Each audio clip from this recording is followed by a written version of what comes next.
Alright, so originally I was going to do a general vlog, but I'm like, it's making me sad. So I'm going to do what I said I was going to do. I'm going to do a quick-ish video game vlog. I haven't talked about video games in a few months. And it's just because it's the summer dead season. Sometimes it just happens with video games where it's just fucking nothing happening in video game land. So, and this is that point in the year where it is dead fucking city. And I have, like, the shit that I've been watching, like, the only thing that's come out recent, is I watched John Wolf play. God damn, that's like, I don't get how when you freeze these, sometimes they're just, like, saccharine sweet, because these aren't usually, like, saccharine sweet, but that's not what this is about. But I've been watching John Wolf play Scrutinized, and it's by the same people that do, what's that game he always plays? Welcome to the Game.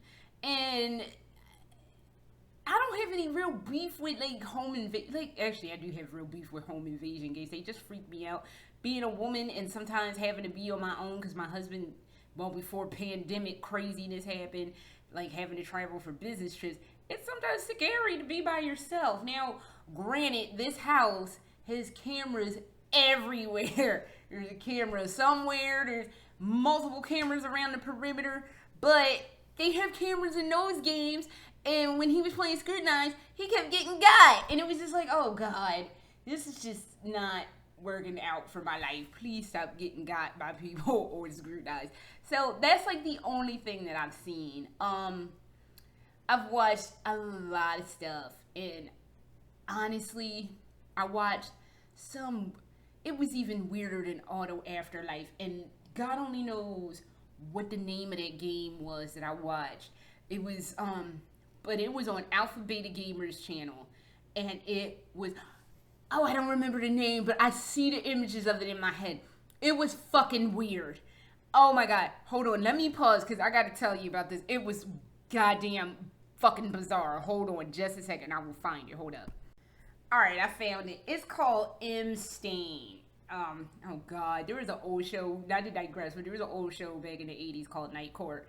And it's some part where they they were looking for some dude named Dan, and they were like, is he at the lady called someplace, and she was like, is this the S.O.N hotel? And it was like the Stain hotel. So every time I see M-Stain, it just reminds me of the S.O.N Stain hotel joke.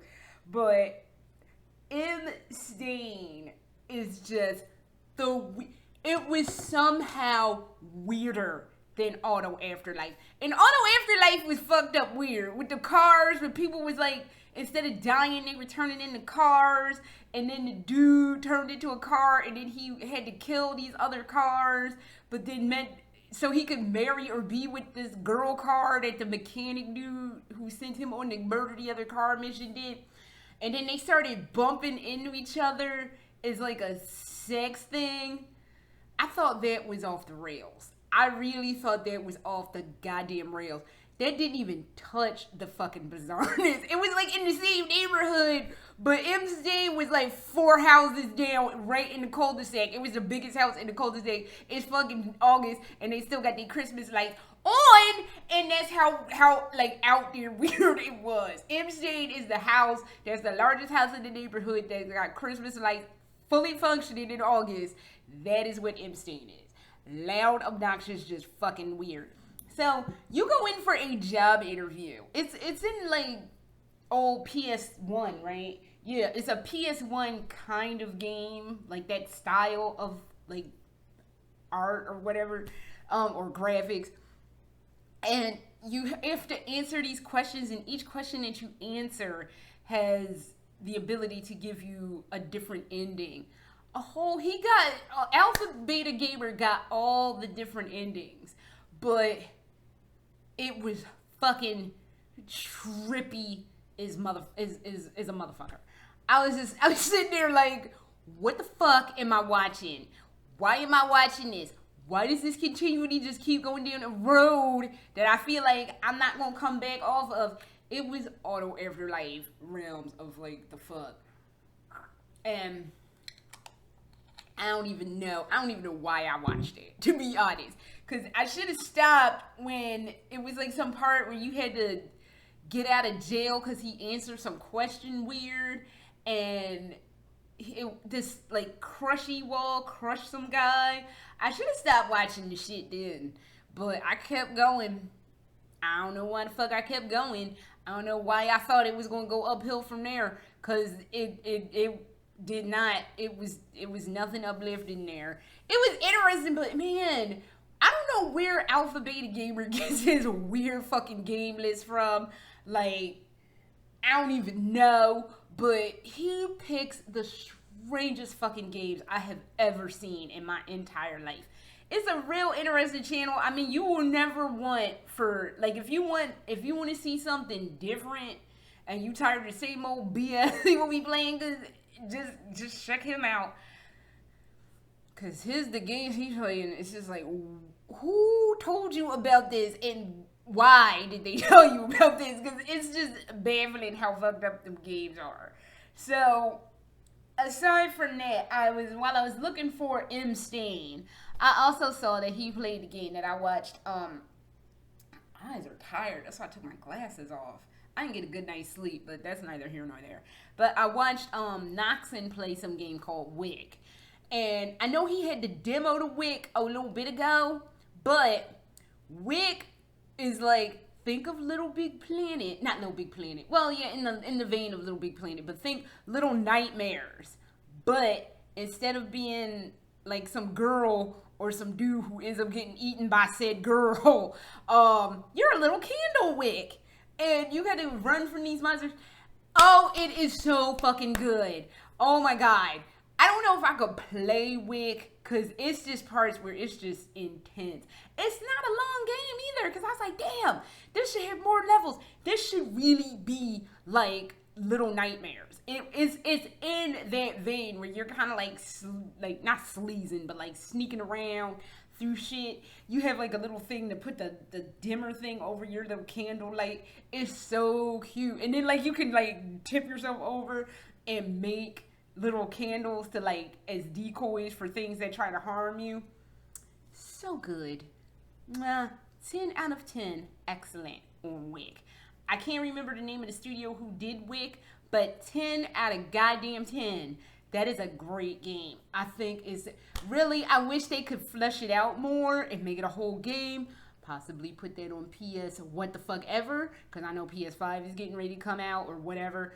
I'm not getting it. It's $600 fucking dollars, and honestly, if I'm gonna be living in Germany, I know they have like the European versions. I don't want the fucking European version of that, because then like there's certain games and shit I can't, because I'm taking my PlayStation with me. I think I'm taking my PlayStation with me when we leave. I think I'm taking my PlayStation with me. So, but yeah, I don't want the European versions of stuff. I mean, as it is, I'm gonna have to get like a European adapter to get like an adapter to play my 110 shit on shit that's like 220 for electrical purposes. But I don't care. I don't want the European version. Like I said, sometimes they don't come out with stuff. I know Australia is really notorious for shit like that, where they're like hard on the censoring. But I want my American versions of shit, so. And I'm not willing to compromise, so I'll be taking my shit with me so I can play it. But yeah, I want them to come out with Wick and put it on PS5 or PS what the fuck ever. I'll say current generation, so everybody can play it and experience the gloriousness that is going to be Wick. So now, I think I talked about that on the one thing when I had it was like a video, the last video game vlog I did was about my final thoughts on The Last of Us 2. That took a while, by the way, for me to get over. It took a long goddamn time for me to get over my disappointment with that. And I kept trying to watch reviews, and I realized, because my husband was like, why do you keep watching these reviews? And I was just like, I don't know, and it hit me. I wanted a different answer to that game than the answer that I got. And I swear I was not looking for validation. I was not looking for an echo chamber. And I did eventually look at somebody who liked the game's review. It was weird because all the stuff that me and a lot of other people didn't like was the reasons they liked it. And I was just like, well, to each their own. I can't hate on them. I'm not going to be mad at somebody who liked a game for the same reasons I did not agree with it. Everybody has their opinions, so. But for me, I was trying to get a different, well, maybe it's just me, and I keep thinking it's just me, and it's not just me. So I just wanted a different answer, and I never got it. So I finally had gotten over it. Like, toward the end of last month, I had, gotten whatever I needed to, move on from that. But I was originally, before I did just talking about that, I had done a multi talking about a bunch of stuff. So as y'all know, I helped with the Kickstarter for Alissa. I forget the full name, but the Alissa game that was successful in their Kickstarter. Yes. So they got so successful and it got picked up apparently by PlayStation. So there is going to be a PlayStation version of that going to be available. I know for me, I suck at horror games and then doubly suck at computer games. I had the demo to, not Alien Cube because that's the sequel, Land of Pain. I had the demo to that. It was goddamn gorgeous. Bitch, right here, could not fucking play it. I got stuck in some bushes and could not move. And I was just like, this is why I don't play PC games. Because I don't know what the fuck I'm doing. So, sorry, I keep looking at my phone and I don't know what the fuck I think I'm trying to see. Because Lord knows I can't see shit if it's not right in front of my damn face. That's why I got to do that. So we're 12 minutes. But I had to demo the Land of Pain, got stuck in a fucking bush, and was just like, fuck this, I have to turn this off. The game slapped though. So I just had to watch it. So I will more than likely end up buying just to support Casper Crows, I want to say, and I'm apologizing if I'm messing up your name.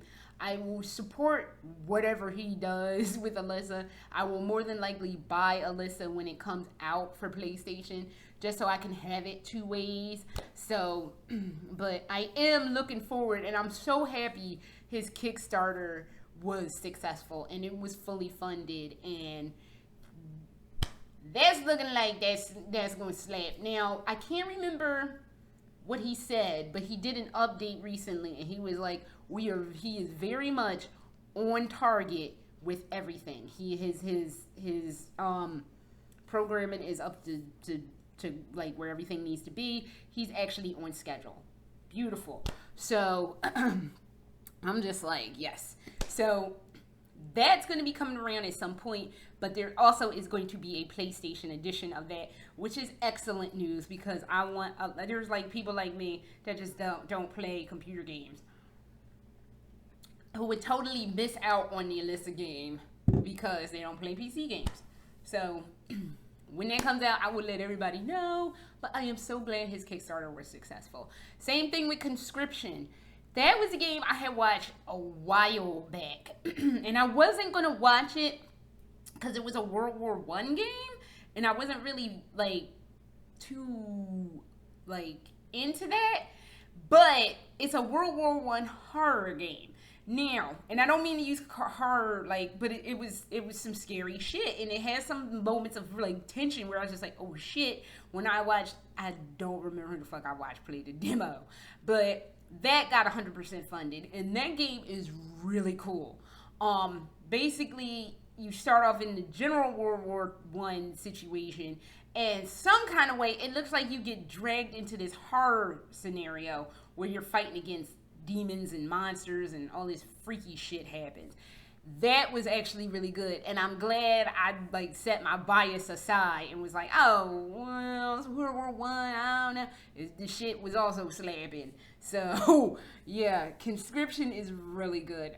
It's on my recommend that you check that out. And they were 100% funded. Their Kickstarter was 100% successful. So man, taking it to them, indie games, damn. So I haven't heard anything new from Lust from Beyond, and I'm like, I'm waiting. But the last thing they did say publicly was, well, the shit gonna come out when it comes out. I am not mad at that. Once again, I will take it, because at least I want people to do the best that they can. And since they're putting in all those sex scenes and it's looking like people want to be fucking, I'm like, take your time and get those smutty accounts set up. So play that on OnlyFans. Well, I prefer you to put it on something for free, but play that on OnlyFans if you're trying to get some cash. So y'all can do that too. But I'm seeing that's gonna be popping. And speaking of Alien Cube, they don't have a Kickstarter. Dude just plugs away his stuff when he can, and I think he had something up recent. He followed me on Instagram. I was like, oh shit. So yeah, that was like, ooh. But Alien Cube is the sequel, actually, like I said, to Land of Pain. So if you're looking for something interesting, check out Land of Pain. The last time I looked on Steam, that was like, I want to say it was like $3.99. Every now and then it'll crop up for like $2.99. But that was actually, I liked Land of Pain. And I think they had an update recently. So that was still a good looking game. And the last game I'm going to briefly talk about, South of Nowhere. So, okay, I did my review for South of Nowhere about a year ago, a little over a year ago now, and I was just kind of like, I was looking forward to it, but it just left me a little bit on the flat side. So, they have completely overhauled, about to call it all kinds of shit, South of Nowhere. So, in their revamping of South of Nowhere, they put voice acting to it now. It looks like the plot's going to be a little more in-depth, which is what I was looking forward to, because I'm telling you, the man was literally sticking his dick in anything that moved. And I'm hoping that they drive home the point, because I had started a fan fiction, and I wanted to drive home the point that the man was a raging fucking sex addict. And I wanted, because it just seemed to me like he had sex addiction problems, and that was why his wife fucked off or whatever. You never know what happened. Or if he was even married. They might not have been married. That just might be me adding stuff. But, like, why was his wife gone? Like, what the fuck happened to his kid? And can we get more in-depth on your kid and you all's relationship?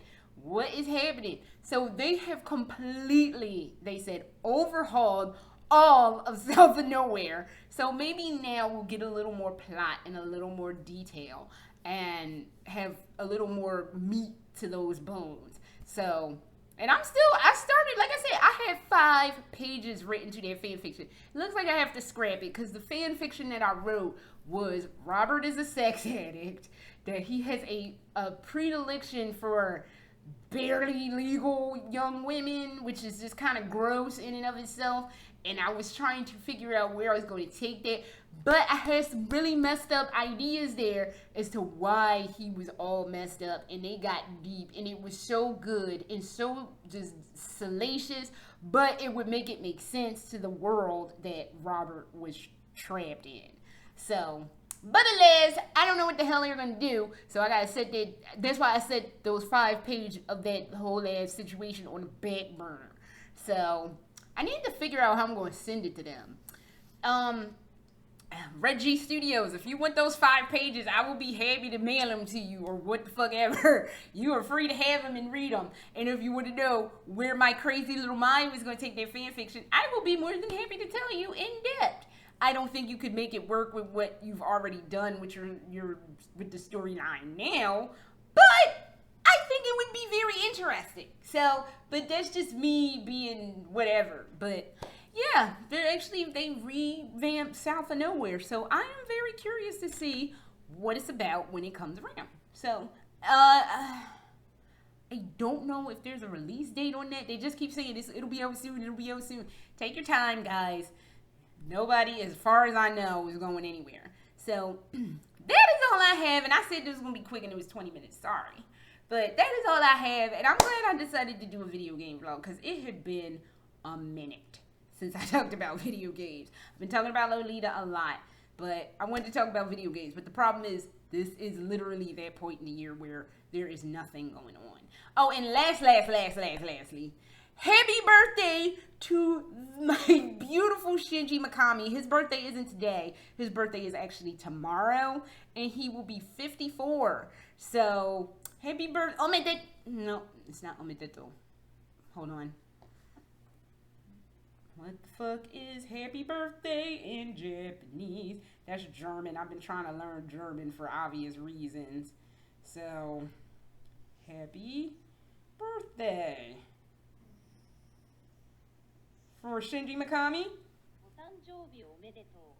Hold on. Oh, otanjobito. I forgot all about that. Yep. Otanjobito. So, happy birthday, Shinji. I'll see y'all around at some point. Again, I'm moving, not just out of the state, I am moving out of the country. So, in case you missed those. But until then, I will see y'all at some point. All right?